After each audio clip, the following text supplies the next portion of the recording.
This is Moomen Tonight. Welcome. Many thanks for joining us. We bring you the real stories.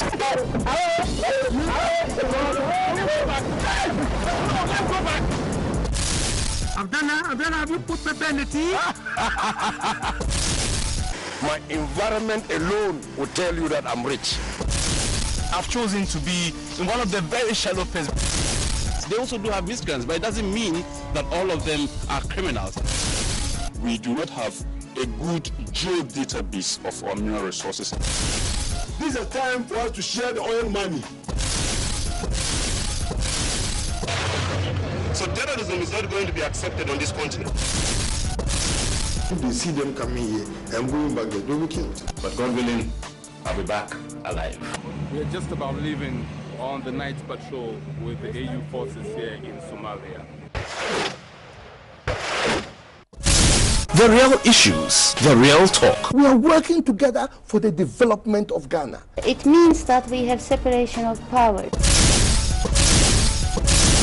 Already we're talking about moving from what? A deficit of some 9% to 6.5%. The critical challenge that faces every leader in the world today is the issue of creating jobs. We will put at least 1 million people to work. Ghana, after 60 years, has a public structure that is not responsive. Mr. President, I thought this was your main issue why you came here. Join me, Moomen. Moomen Tonight, from Monday to Friday, 8:15 p.m. to 9:15 p.m. on GBC 24.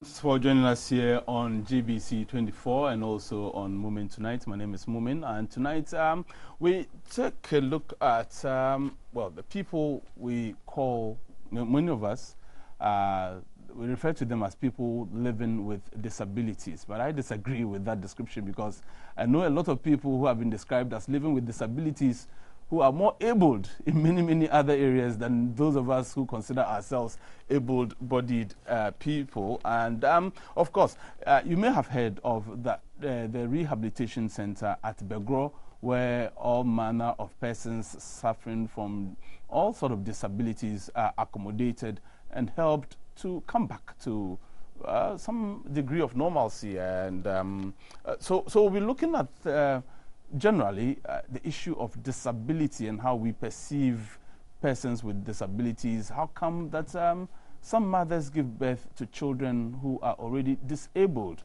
What are some of the things that mothers do, or in some cases don't do, that contribute to the birth of children with disabilities? And what are some of the ways that we, all of us together as a society, can help persons with disabilities, especially those who can have some rehabilitation? How can we do that? And then, of course, we'll talk about how some groups, especially the Australian High Commission here in Ghana, is helping in this regard to rehabilitate some persons suffering from, various forms of, or living with, I beg your pardon, some forms of disability. So generally, this is the discussion we'll be having on the show tonight. My name, once again, is Moomen, and tonight with me in the studio, two august panelists. I'll start from my immediate left. His Excellency Andrew Barnes. He is the Australian High Commissioner to Ghana. Thank you very much, Your Excellency. I'm excited to meet you tonight. And we also have with us here in the studio Mr. Raymond Badu, who is the Center Administrator at the Salvation Army Rehabilitation Center. Okay, so my hands are long enough. Thank you very much.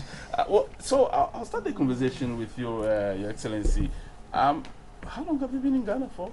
A year and a half now. Yes. 1.5 years. That's long enough to have seen all the seasons, the dry season and the rainy season. Yes. And how has it been for you? It's been excellent. It's been a very good experience. I still have to see a lot more of Ghana. It's a large country that's very varied. I've been to the north and the east, and to Cape Coast, and a little bit to the centre, but there's still a lot more to explore. Well, I'm particularly enthused as to how you got to know about Begoro. Begoro usually will not appear on the map You will find Accra, Kumasi, Takrady, Tamale. How did you come to hear about Begoro? Because I know you're playing an active role in that community. Well, it's really thanks to a lady from Australia called Catherine Dale, who was an occupational therapist. Yeah.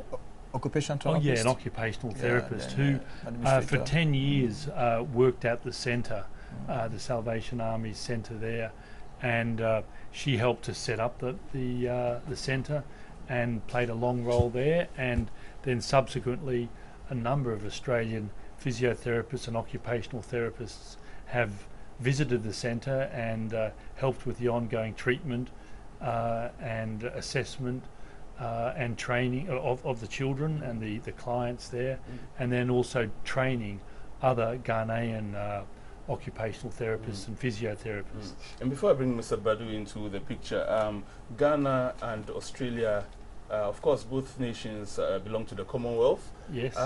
But what else do we have to celebrate as partners? Well, Australia was one of the first countries to recognise Ghana when it gained independence in 1957, and we opened an embassy here in Accra soon after that. So we have a long history with Ghana. There's been quite a lot of emigration to Australia from Ghana. A lot of Ghanaians have gone and studied in Australia, and I think you were saying your brother recently returned. He came back with a PhD, and I'm very proud of him. Yes. So we have a very good educational system in Australia, very strong, that attracts a lot of students from overseas, and a lot of Ghanaians have benefited from our scholarship programs and also from just studying there. And so they return to Ghana, and the links between the people continue and develop, and I think we have a very good deep relationship at a people-to-people level. So we also have Mr. Badu, who is the center administrator. But tell me, how bad is the situation when it comes to persons living with disabilities, especially in Begoro? Yeah, thank you very much, and greetings to your viewers as well. I think the situation is quite alarming. I have been in this ministry, rehabilitation ministry, for 21 years, working with persons with disability for Salvation Army. And I got to Begoro just 2 years now, and it's like almost 80% of the kids that we are supporting are children born with cerebral palsy. And it looks as if the statistics as it stands now in Africa is every 300 beds, one is suffering from CP.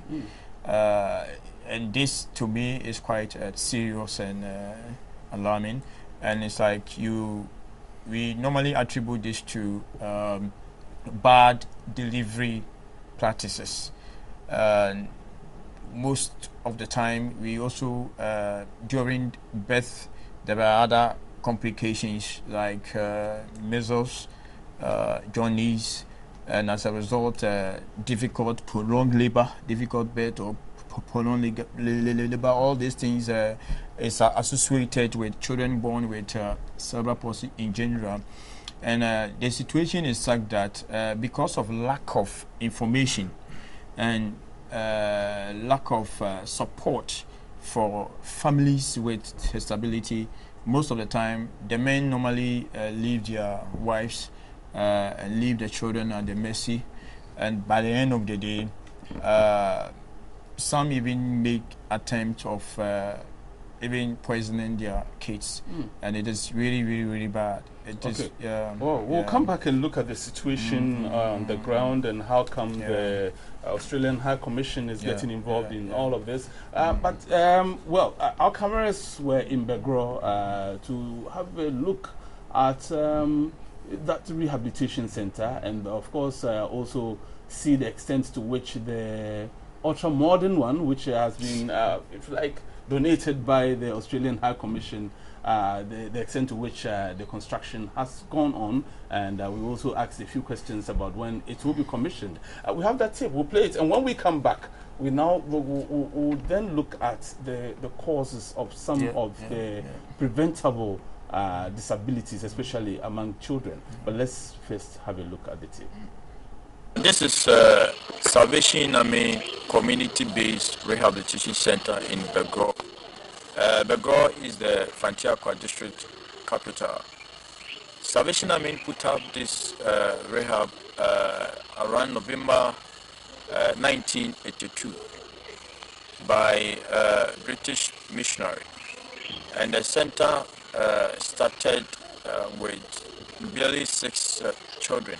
Salvation Army Rehabilitation Center in Begoro here is the only of such facility in the whole Fantiakwa district. As of now, we have about 120 children that we do support. We have 35 hearing impaired kids. The center is supporting Akibi. We have children with cerebral palsy, especially most of the cases here, 80% are children with cerebral palsy and the other ailments. This is a boarding facility, so we have 20 boarders and close to 40 day students. And these day students are people who are really in need. They are orphan, vulnerable children. Two Australian High Commission in Ghana is Direct Aid program. We were able to submit a proposal to put up an ultramodern therapy center of excellence. The therapy center is almost in a completion stage, and come 22nd of this month, the High Commissioner himself, His Excellency Mr. Andrew Barnes, and his team will be here to commission the project. As Salvation Army and Australia High Commission in Ghana is putting up this facility to strengthen the infrastructure needs and address these needs, and as we continue to play a complementary role, we also ask the government of Ghana, led by His Excellency Nana Akufo-Addo and his team, to come to Begoro Rehabilitation Center to support the kids. Because these kids here are academically good, they are doing wonderfully well. So this is the Begoro Salvation Army Rehab Center, and we are involved with taking care of kids as well as adults with various forms of disability.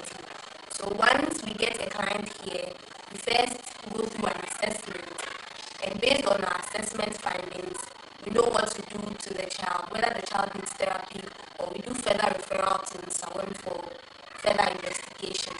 So whatever therapy we do is based on the client's condition and based on the findings. We have various cases like cerebral palsy, we have Down syndrome, we have children with brittle bone, we have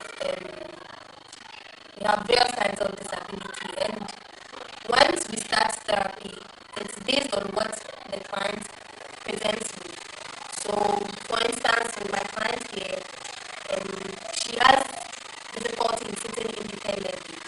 So we made a special chair for her, which enables her to sit, to get an upright posture, to sit quite independently. And we have various other therapies she goes through to enable her to get the best functional abilities that she could get. It's true that it's not really easy because the mind is more than the exercise. So that's also the exercise helps them to improve. So gradually, about a month or 1 month, 2 weeks, we have to assess them to set the goal if they have improvements. At times we ask the parents, and this is an improvement in the case, they said yes. So the exercise that we are doing for them, or the therapy, helps them the most. So in the case now, we stand in the standing from the middle.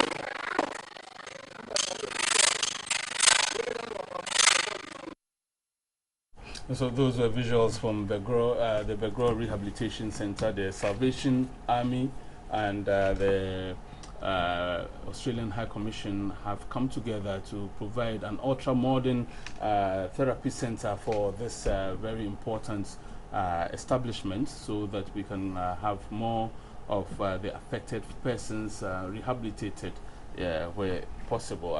Back in the studio, I have with me His Excellency Andrew Barnes, Australian High Commissioner to Ghana, as well as Mr. Raymond Badu, who is a center administrator, and he works with the Salvation Army Rehabilitation Center. Thank you very much, gentlemen, for your patience. Your Excellency, let me come back to you now and find out from you, because when you look at the situation in Ghana, and I have been reporting as a journalist on abuse of children and so on, and about 3 years ago, in some parts of the Upper East region of Ghana, we still had some reports emerging of people who gave birth, their wives gave birth to children who had some form of disability, and the belief was that there was some evil spirit that had possessed such children, and therefore they needed to be killed. Otherwise, they could pose danger to the rest of society. And so such children are declared spirit children and killed, actually. In Australia, have you ever had such situations? If you have, how did you address it? I'm not aware of any of those situations in Australia. I think fundamentally it comes down to education of society, of parents, of the community, and an understanding that this is just not correct, that these are simply children who are unfortunate and born with a disability for one reason or another, and that as a caring and humane society, everyone has a responsibility to support the child and the family. And I think that as time goes on in Ghana, I'm sure that as education levels increase, this will be a thing of the past for Ghana. Education, okay. So what do you make of that? That it's got to do with education? Yeah, education is, I agree with High Commissioner. Education is one aspect. It's like sensitizing the people to know that issues of disability is purely medical problem which needs to be addressed. But unfortunately, because of our society, there are a lot of misinformation, and because of the societal pressure and stigma, when a family has a child with a disability, instead of the systems are weak. Instead of the systems supporting that affected family, his or her own family will put unnecessary pressure. There is an issue of neglect. There is an issue of casting insinuations that is because of your bad deeds. That is the reason why your child is being affected here and there. And the worst form of it is that most of the time, it's just unfortunate for me to say that most Ghanaian men are really not responsible, especially my 21 years experience. I have witnessed countless number of men who have left their wife because they accuse the woman of having a child with disability, forgetting the fact that it takes two to have a child. So we need to do more with education, and apart from that, the systems that we put in place, like statutory institutions like Department of Social Welfare, the Gender Ministry, and the likes, should be able to support mothers with disability, especially create opportunity for them to be economically viable, so that at least they can really take care of them. You see, the issue is that having a child with a disability is not an easy at all. In Begoro, for example, a mother with cerebral palsy will come minimum of 3 months and maximum of 6 months. Whilst the mother is there going through physiotherapy with the kids, the husband will also be very busy at home chasing different women. And by the end of the day, it worsens the situation. So that the mother is not working. And even if there is opportunity for this mother even to work because of the child, the mother has to leave everything and come back and stay at the rehab to make sure that the situation of the child improves. So if there is a strong support system instituted by the government, especially for mothers with disability. I think some of these things will be a thing of the past, and people also should be made to understand that those affected, I mean, is due to no fault of theirs, and our society, the family, the community, our district assembly, the institutions that we put on needs to be strengthened so that at least we can create a neighboring environment for them. Most schools, man, you will not even accept a child with cerebral palsy or knock knee or epilepsy, because even the teachers themselves, some, not all, but some of the teachers themselves wouldn't even want to associate themselves with a child with the disability. And I'll ask you to hold on there so that I can bring His Excellency in, so we draw lessons from maybe the Australian example, because I know that in most parts of the Western world, persons living with disabilities are given some preferential or priority treatment. The way buildings are even constructed, they're constructed with such persons in mind. It is illegal to construct buildings without providing access for persons with disabilities, and so on and so forth. What are some of the best practices with specific reference to the way the Australian government and its people have handled or continue to handle persons living with disabilities? What are some of the lessons Ghana can learn from the Australian example? Well, I think it's a number of things have to be addressed. First of all, educating the general population about their attitudes so that they are more accepting and inclusive of people with disabilities, so that they're not ostracised and, as Raymond was saying, thought of as being different. So it's a community-wide improvement there is needed. And then it takes a fair commitment by the government to provide resources, financial resources, physical resources, and a lot of this is set in legislation in Australia now. So as you were saying, buildings by law, public buildings have to have access ramps, they have to have toilets that are suitable for people with disabilities, so that the ordinary person with a disability can cope with visiting a public building. And part of this is also comes down to financing and the commitment by the government to provide resources. So recently the government of Australia set up the NDIS, the National Disability Insurance Scheme, which has injected a lot more money into the disability sector. It's not a perfect scheme by any means yet. They're still trying to refine it. There's a long way to go, but it is an improvement, and it's another step along the road. It will take a long while, but I think attitudes of the community, which then force governments to take action, is fundamental.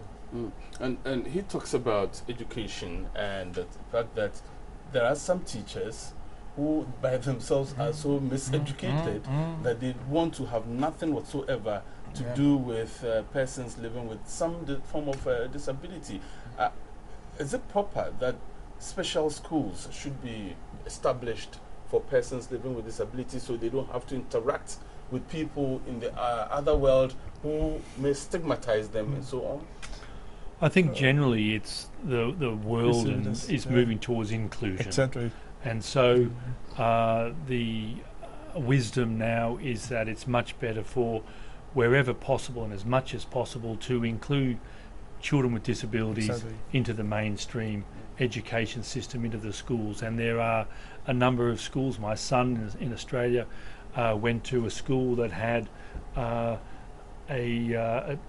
part of the children, a number of the children were children with disabilities, and they were included in the same classes or in parallel classes.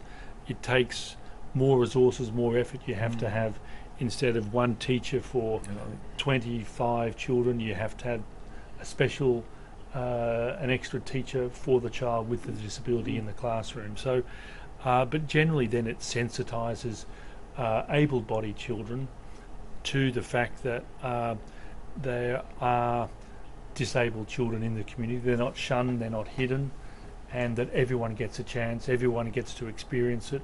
And from a very early age, children learn that it's far better to be open-minded, inclusive, compassionate with everyone, whatever their background, whatever their appearance, whatever their abilities.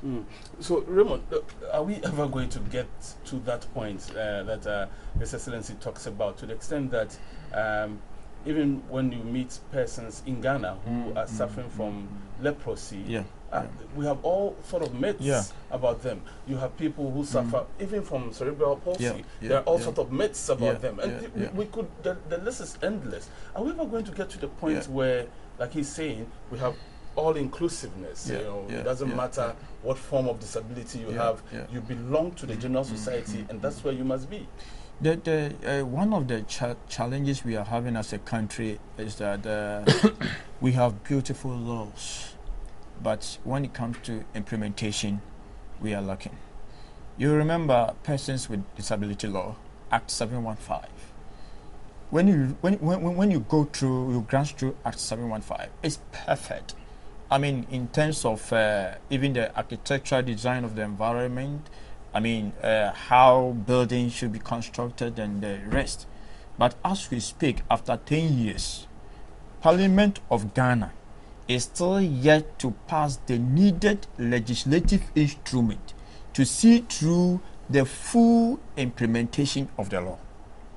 You see, so because these are some of the things that if our governments, I mean, do that correctly, it will correct some of the difficulties that we are facing as a country.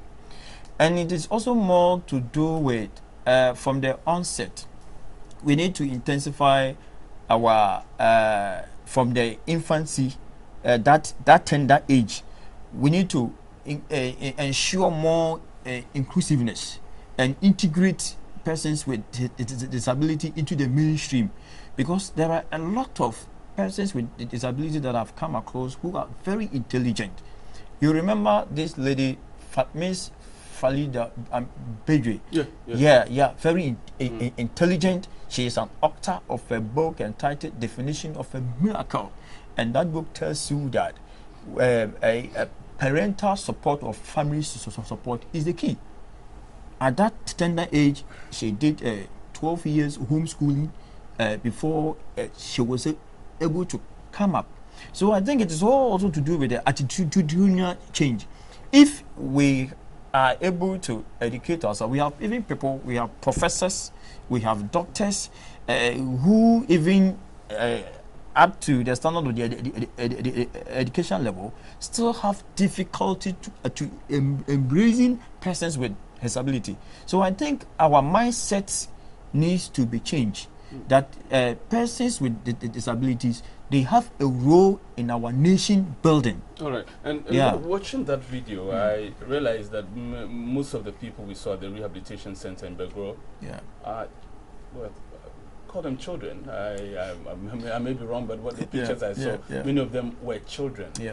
Have you spoken to them to find out how they got to where they are in terms of the disability?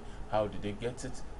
You've already established that most of it is from during pregnancy and so on. But just so that we clear the myths around such disabilities, what are some of the stories? You see, the story, sometimes if you hear some of these stories, will shock you. But because we are more aligned to the scientific proof, but I can share you with some of the, some of the story. There was a situation with one lady who, when she was recounting audio or what she has been through, she said one day she was at school and then a friend took her egg, and then the egg that the mother has given to her, and so she complained and fought back, and later the friend gave back the egg, and when she went to sleep at night, she was severely attacked by unknown by witches, and it's like she wake up only to find out that there were cuts around her neck, and that was the beginning of a very nice girl having disability. She was paralyzed. I remember the first time she was brought to the rehab. If you imagine a very beautiful girl sharing a lot of tears, I think it took roughly 3 months before, through counseling, before she was able to adjust herself. She has gone through first surgery, and I learned that she will go through another one. You see, it is not easy to take the belief of the people from them. Yeah, and I think there are a few research that people has come into, being people who are very research into the spiritual aspect of disability. People can even refer us to the Bible, where Jesus wanted to, the disciple of Jesus wanted to heal a child. The disability manifests itself like epilepsy, and the disciple were not able to heal. And Jesus said, as for this, only prayer and fasting. So people can trace this even through the Bible. So there are a lot of myths, and other stories associated with persons with disability. But if I have to tell you frankly, honestly, the 21 years that I have worked as a rehabilitation officer and a social worker, I can tell you that about probably almost 100% of the cases that we have been confronted with are purely medical issues. And because a lot of kids have been able to walk at the rehabilitation center, they have improved mobility. Raymond, we'll come to the rehabilitation center shortly, but because that's what I want to start with His Excellency here. The first time you got to the center, what were your initial impressions? Well, I was very impressed with the effort that all the staff, Raymond and his team, were making. Their compassion, their commitment, their dedication to helping the lives of the children who were there, and the warmth of the children was also very obvious. They may have disabilities, but they are still loving human beings, and it was really heartwarming and wonderful to be there with them and to spend a little bit of time with them. I ask this question because I believe that something may have pricked you, something may have pushed you to have gone to the extent of, putting together this therapy center of excellence for these children. That's the factor that I'm looking for. What was it, that igniting factor? They said, no, we need to come in. I think it's Raymond takes the credit for that. I mean, he is very ambitious. He had a great ambition for the centre. He was talking to me earlier and saying how initially he wasn't going to just refurbish a few old rooms. He wanted to build a decent, proper facility for the children there, and so I think it's Raymond who deserves the credit. His ambition and his hard work over the last year first of all putting together a proposal that he put to us, and then carrying it through, seeing the centre built right through to the end. So I'm looking forward very much to going and visiting it next week, but for the opening. But still, the Australian government has disability as one of its cornerstone of its foreign development assistance program, and so we have gender and we have disability as two of the pillars of our foreign aid program. And so through our small grants program, through which we funded the Begoro Salvation Army Rehabilitation Centre, we keep an eye out for proposals that are aimed at helping the disabled people with disabilities here in Ghana. And we are very fortunate also. We've just finished the construction of a male ward for male amputees at the Orthopaedic Training Centre in Niswam. We funded that recently, and they built a beautiful facility for men who've had had to have amputations. So that's another example of a facility that we have supported for disabled people here in Ghana through our small grants program. Interesting. So Raymond, tell me about the center. When did it start? How many people?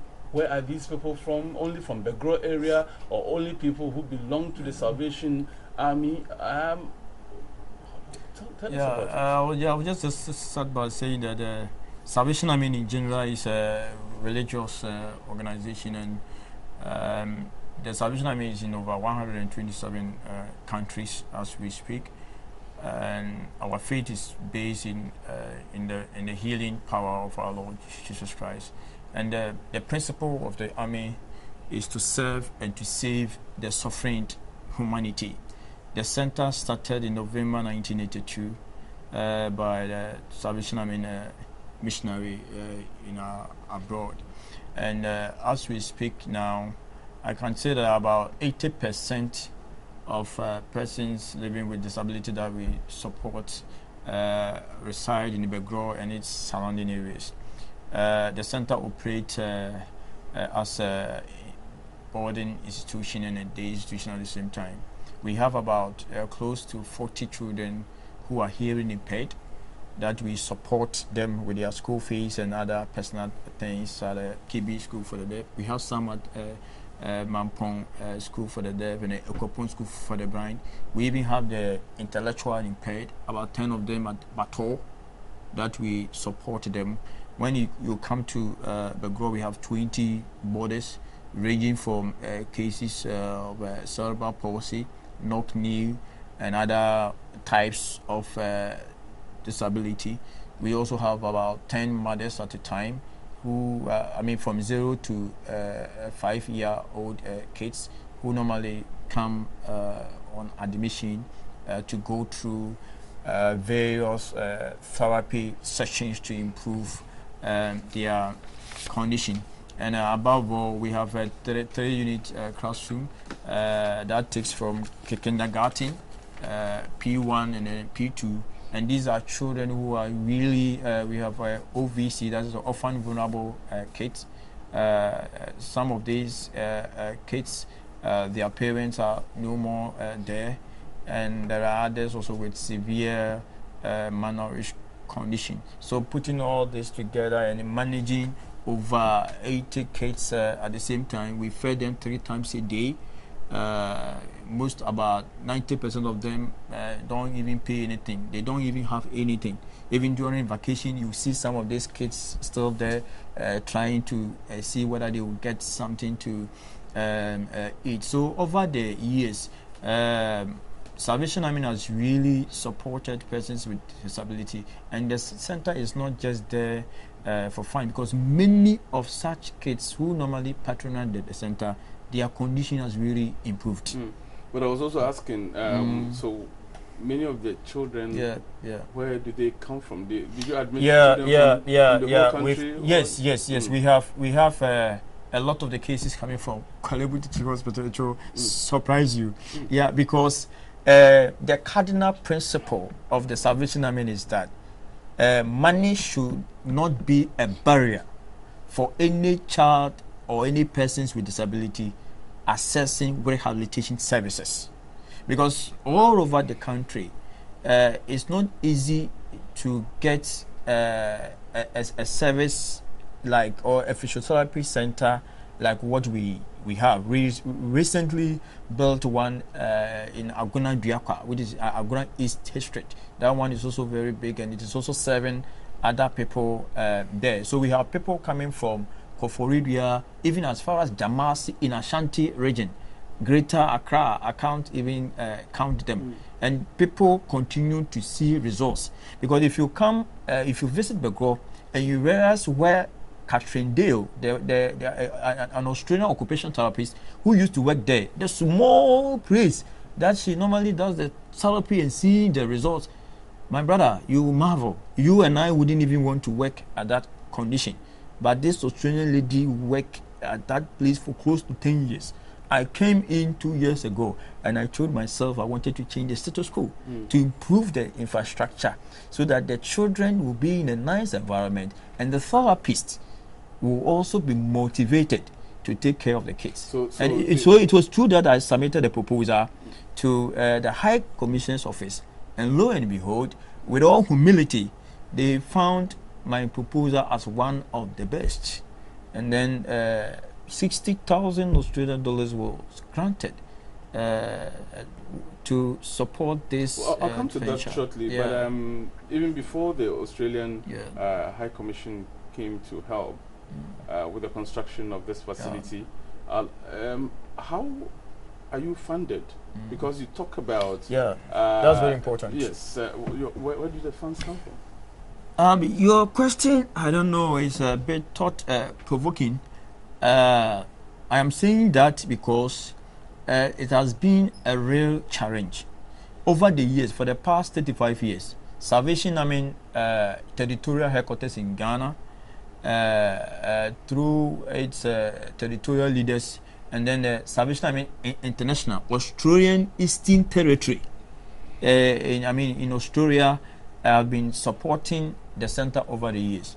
But when, in the last 2 years, when Sister Catherine left the country, it really became very difficult. You see, one thing that I've really learned about is that there are times when the donor gets tired along the way, because for 35 years Salvation Army International has really been supporting.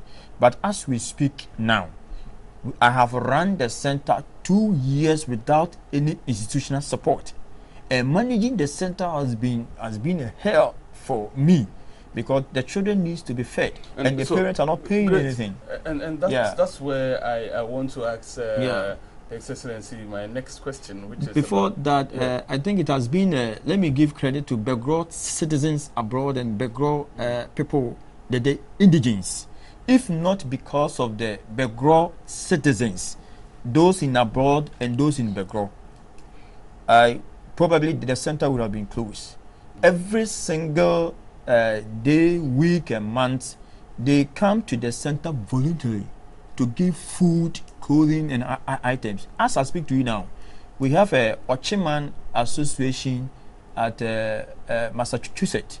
They have sent rice, bags of rice and oil, which I will be picking on Wednesday. So I think I want to use this medium to praise the indigenes for their role and the support to the center. Great. But, Your Excellency, you know, I've seen a lot of projects, facilities built, constructed over the years, and a few years later you go back and they are almost white elephants. You wouldn't want the investment you have made to go waste, I'm sure. So to that extent, what other supports are you giving to the Begoro rehabilitation facility in terms of training, because if this is a very modern facility, and we need therapists, qualified experts to handle them. If you just give it to anybody who doesn't know, the person may even misapply. I agree, and we could compound the problem. I totally agree. What kind of training and other supports are you giving to the center? Just apart from giving them this facility? I think that's a very good, very important point you raised there, and it's really central to the approach that we take with our development assistance programs. We get a lot of applications for funding, but we really only fund the best applications, and part of our criteria is that they have to have a track record, they have to have been going for some years, and they have to be able to convince us that they are well managed, and that the facility, once we finish, will be able to carry on. And in the case of the Begoro Salvation Army Rehabilitation Centre, we had no problems with that. We knew that the Salvation Army is a long established and very well run organisation. It has links to Australia. You know, we have a very active Salvation Army in Australia, and as Raymond said, they've been providing some of the funds over the years. And also it was the fact that there was this Australian link already through Catherine Dale, who'd been the administrator for 10 years, and we had a number of Australian occupational therapists and physiotherapists come to the centre over the years who'd worked very hard and spoke very highly of the centre, and there is an ongoing mentoring and training program run by some very dedicated Australian occupational therapists and physiotherapists who come funded by their own money from Australia every year or two to spend their annual leave in Ghana, a lot of it in the Begoro Salvation Army Centre, but also travelling around the country, providing training. They are doing mentoring, and they are matching Ghanaian occupational therapists, physiotherapists with young Australian physiotherapists, occupational therapists, and they're connecting on WhatsApp and on Facebook and through the internet to provide mentoring and support. And so we're very confident that it's not going to be a white elephant, that the Begoro Centre is here to stay and will continue to deliver great benefits, not just to the people in the local area, but as Raymond said, to children coming from Kolibu Hospital and everything. So it's a wonderful story. Now let's talk about this facility. What does it come with, Raymond? Yes, so we've seen pictures, we've seen you talk about the facility is going to have a purely mental health unit. It is also going to have a place for the rehabilitation officers, social workers, counseling unit. It is also going to have more importantly, occupational therapy unit, physiotherapy unit, and nursing services. And so all these things are, all the services are going to be provided, because in Begoro, for example, we are blessed with a number of professionals. Proud to Catherine Ezet, she was the only occupational therapist in the whole Ghana for Salvation Army. So now we have University of Ghana has started training physiotherapists and occupational therapists. So we have a Ghanaian occupational therapist in the person of Francis, who is going through the mentoring program. We have Emmanuel Asari, physiotherapist, and currently we have a national service person, Pauline, who is also occupational therapist. We have a mental health nurse. We have a rehabilitation officers. We have, in fact, the place is also going to have a special education unit. That is very, very, very, very important, because the special education officer is solely responsible for integrating persons with disability into the mainstream. And I am a professional social worker myself. I also studied guidance and counseling.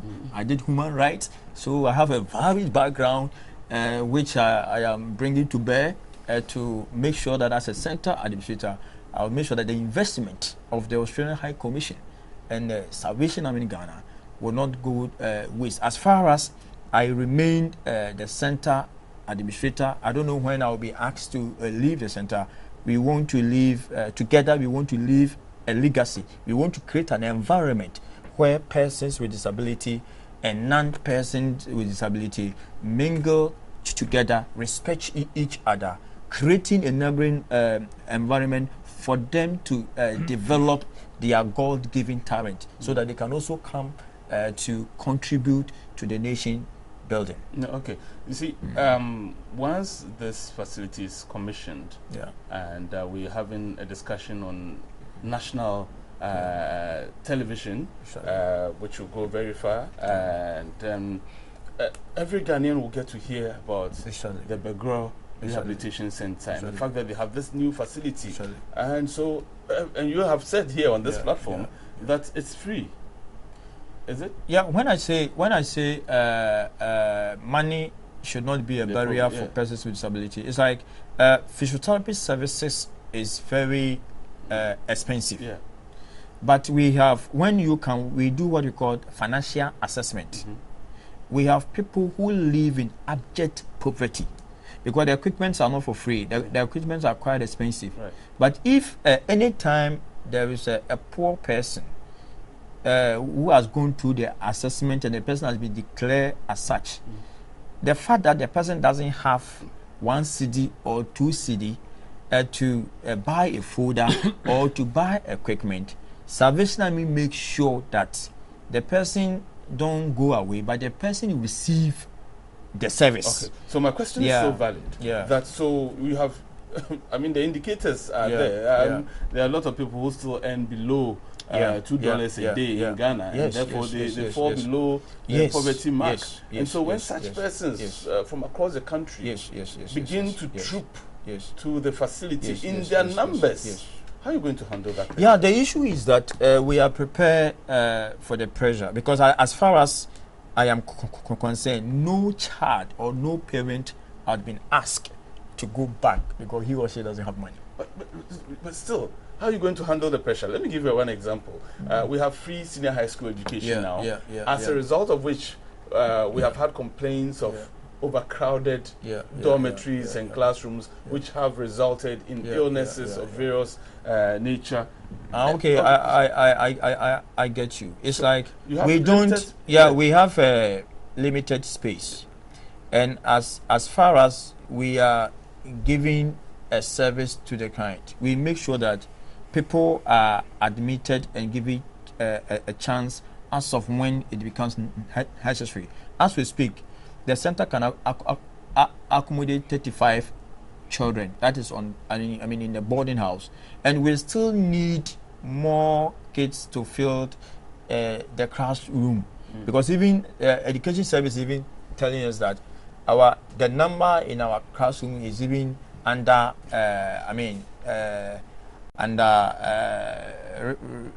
resource, and the number is not enough. So we need to give admission to more kids so that we can accommodate them. As we speak, we can admit, as for the mothers, we can admit 10 at a time to make sure that they go through. So probably after 3 months, most of the children improve. So we do what we call home-based care. Okay. I'll come back to you to wrap up the conversation with you, but let me start wrapping up with His Excellency here. So the commissioning is on the 22nd of this month. Yes, Monday. And yes, that's next Monday. Yes. Exciting. I wish I could be there myself. But are you coming? Are you coming? As an institution, yes, we are coming. Personally, I'm not sure if I'll be able to make it because it's a working day. Yes, DTV will be there, I'm sure, by all means. So let's wrap up now. Moving forward, maybe 5 years from now, by the time you leave office and go back to Australia, what kind of results would you want to see produced by this rehabilitation center because of your contribution there? Well, I think it needs ongoing support to make it sustainable, and talking with Raymond before, it's clear that I think the centre needs to be eligible for the Ghanaian government's national health insurance payments. It needs to be accredited. And I understand that process is underway at the moment for the accreditation. So I would like to see the Ghanaian government give it accreditation so that they can then get reimbursed to a degree for the wonderful services they are providing. And I would, of course, like to see more of these centres around Ghana. They're essential, and just 1 or 2 of these across the country is just simply not enough, of course. People can't be expected to travel for huge distances and be away from their family and their support structures while they undertake the assessments and the treatment at the Begoro Centre. So ideally we'd like to see this replicated across other parts of the country. It's obviously a good model, and it's something that can be lessons can be learned and taken away from. Great. So you briefly give us details of the commissioning. I see that almost everybody who matters in the Eastern region will be there. What else should we expect? Very briefly. We've also thrown an invitation to the Deputy Gender Minister who is even an MP at Wakwa area. She is coming, and from the time I was coming to the studio, my director, Mr. Paul Banfo, was even thinking of sending an invitation to the Minister for Health, also to come and see, because we need the government support. It is going to be a wonderful time on Monday, and I entreat the general public to support persons with disability. But before I end, if you permit me to say hello to all the kids. All the kids in Begoro Rehabilitation Center, the therapists, my territorial commander, and then my director who has given me this opportunity to serve, and most especially His Excellency, the High Commissioner, Mr. Andrew Barnes, and his team who are supporting this venture. And you and your team giving us this platform to tell the whole world about the good news according to Begoro Rehabilitation. You know, what you've just done on Ghana Radio, we call it shout-outs. You're giving shout-outs to a lot of people. I would have charged you for that, but for the fact that you mentioned the children first, it's for free. Thank you very much for coming. I'm excited to have you here. Thank you so very much. We have been speaking with His Excellency Andrew Barnes, the Australian High Commissioner to Ghana, as well as Mr. Raymond Badu, who is the Center Administrator at the Salvation Army Rehabilitation Center in Begoro, and they are commissioning a new ultra-modern facility where we have, it's called the Therapy Center of Excellence. And we have all heard that if you have children who have some disabilities, probably we'll give them their number out. You can call them, and the rehabilitation process could begin from a simple phone call. So what's that number? Yeah, they can reach Begoro Rehabilitation with this number 024 1010 735. 024 1010 735. That's the number. Thank you very much. We will try and get it on our screens subsequently so that people can get in touch with you and start their rehabilitation process. Your Excellency, thank you very much for aiding Ghana in this very important respect. We are grateful. Thank you also for being a part of the show. We'll see you again some other time. You have a very good night, and do enjoy the rest of our programs here on GBC 24. This is Moomen Tonight. We welcome. Many thanks for joining us. We bring you the real stories.